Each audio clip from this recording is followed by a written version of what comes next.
Oi, pessoal. Boa tarde. Tudo bem, doutor Gilberto? Boa tarde, Juranda. Tudo bem com você? Boa tarde, gente.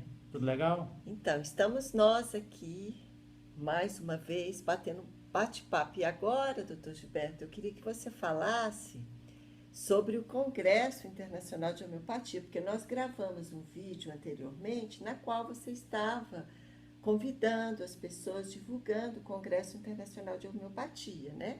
E ele ocorreu agora no final de agosto, com a sua participação. Inclusive, eu soube que houve aqui a divulgação do seu livro, Homeopatia e Saúde, do Reducionismo ao Sistema.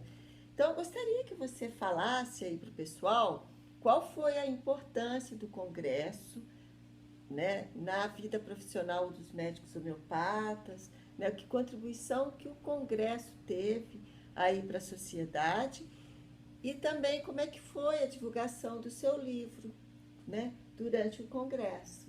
Ok, Juranda. Foi um congresso muito produtivo, sabe?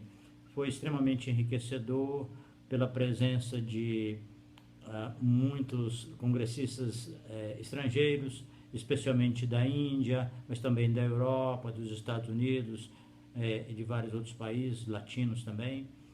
E o congresso foi muito bem organizado, acho que foi muito enriquecedor. Além da experiência sempre gratificante de encontrar amigos, né, gente homeopata brasileiro de várias cidades, vários estados que há muito tempo a gente não vê e só reencontra num evento como este, sabe?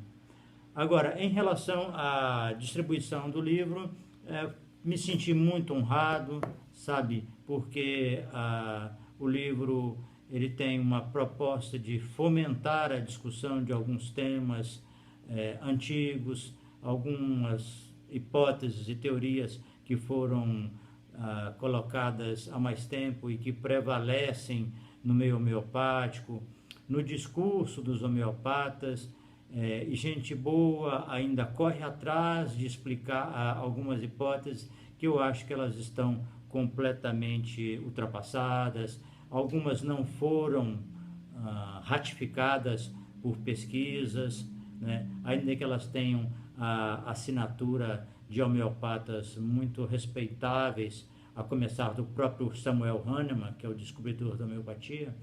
Então, eu considero que esse livro aí, que foi publicado pelo Conselho Regional de Medicina do Acre, em parceria com a editora da UFAC, e teve uma edição patrocinada pela Fundação de Amparo à Pesquisa do Acre, eu considero que os meus colegas homeopatas, organizadores do Congresso, eles permitiram essa divulgação por uma consideração e por um estímulo à divulgação, digamos assim, de algumas ideias, de alguns conceitos, de modo que nós pudéssemos aumentar o debate, um incentivo, na verdade, sabe, ao debate, a discussões que venham oxigenar o meio, né? Porque infelizmente a postura de exaltação do Hahnemann, de quase que um endeusamento do Hahnemann, eu acho que ela não contribui para o progresso da homeopatia, né? Seria então interessante pela sua proposta, né? Você está estimulando a pesquisa, né, entre os homeopatas. E o seu livro seria, digamos assim, um grande estímulo, né, que a gente observa hoje, doutor Gilberto, em várias linhas do conhecimento, que as pessoas andam pesquisando, andam escrevendo artigo, né, andam contestando alguns conhecimentos já postos. Então, seria, pelo que eu estou entendendo, seria interessante esse, digamos assim, no meio homeopata, essa reflexão, esse estudo, essa realmente as pessoas pesquisarem mais, é isso? Exatamente. Questionar aquilo que já está posto, né? Porque É, o conhecimento ele vai modificando, né, com o tempo. Sim. Então, hoje a gente descobre determinada coisa, mas lá na frente aquilo pode ser refutado, porque a ciência Na verdade, ocorre dessa forma. na verdade, na minha opinião, os eventos não são assim questionáveis. A homeopatia ela tem muito fundamento na prática. Agora, em compensação, a teoria que foi elaborada pelo Hahnemann, ela foi muito contestada durante algumas décadas, sabe? Por alguns autores clássicos, por discípulos eminentes, né? A exemplo do Gudjon, do Hughes, do Hering e Clark. Todos eles, de alguma forma, mostrando, argumentando que a homeopatia trata tanto pelo princípio da semelhança como o princípio dos contrários. Eu apresento no livro uma demonstração de como o Hahnemann, de alguma forma, ele distorceu, né, algumas observações para que elas se enquadrassem na teoria dele, que era a de que os medicamentos químicos atuavam pela lei dos contrários e os medicamentos diluídos pela lei dos semelhantes. Isso, infelizmente, não tem assim sentido. Isso precisa ser revisto através de discussão, de trabalhos, sabe, dos homeopatas. E é claro que a homeopatia atua também pela lei dos semelhantes, porque corresponde ao efeito paradoxal, que é muito bem estudado hoje. Muitas substâncias têm efeitos importantíssimos através daquilo que se chama de efeito paradoxal, né? Mas a homeopatia não se limita ao efeito paradoxal, sabe? Então, por exemplo, isso é uma questão básica, um aspecto teórico fundamental da homeopatia. Eu proponho no livro a discussão também de outras coisas importantes, como a capacidade do remédio homeopático a atuar sem precisar de diluição. Isso eu acho uma coisa interessantíssima, e sempre os homeopatas disseram isso há muitas décadas, que o remédio homeopático, uma vez que o paciente é sensível a uma determinada substância, ele responde a qualquer preparação dessa substância.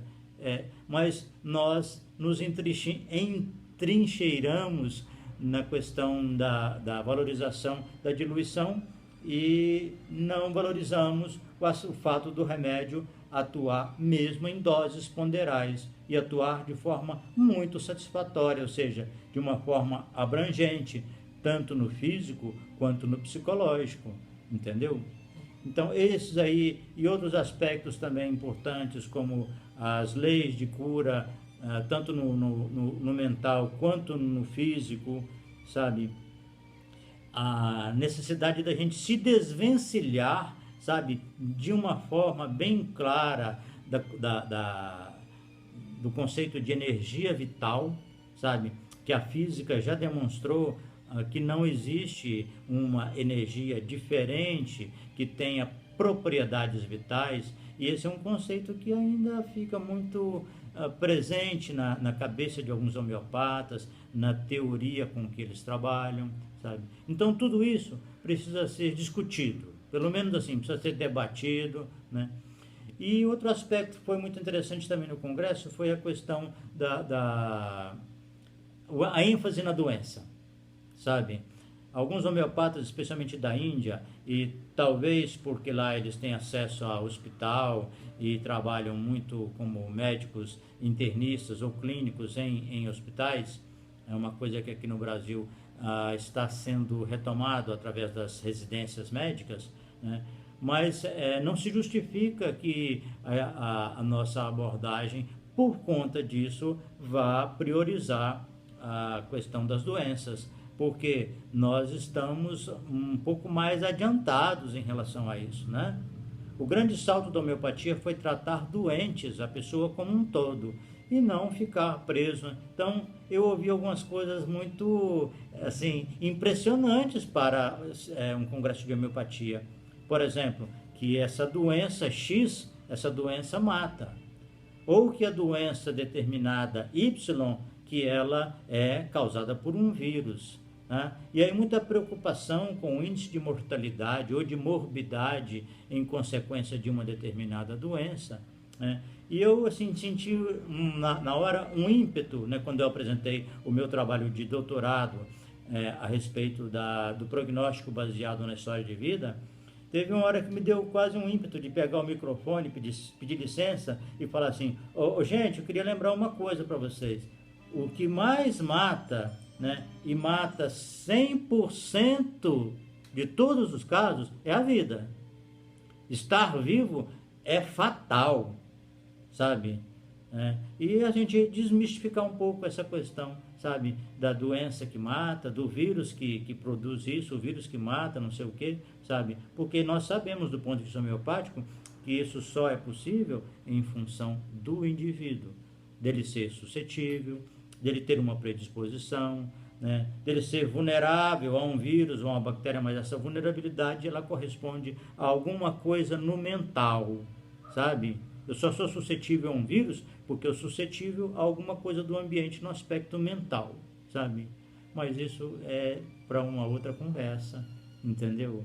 Né? Mas, no resumo, o congresso foi muito proveitoso, né? Eu só senti falta da gente aprofundar um pouco nas discussões teóricas sobre saúde e doença. Puxa vida, muito obrigada, né? Então você voltou aí bem estimulado para poder realmente estudar a homeopatia, continuar estudando, né, doutor Gilberto, a homeopatia de uma forma bem mais profunda, resgatando, e tem também essa questão do sujeito, né, que ele tem uma participação muito importante no processo de cura dele.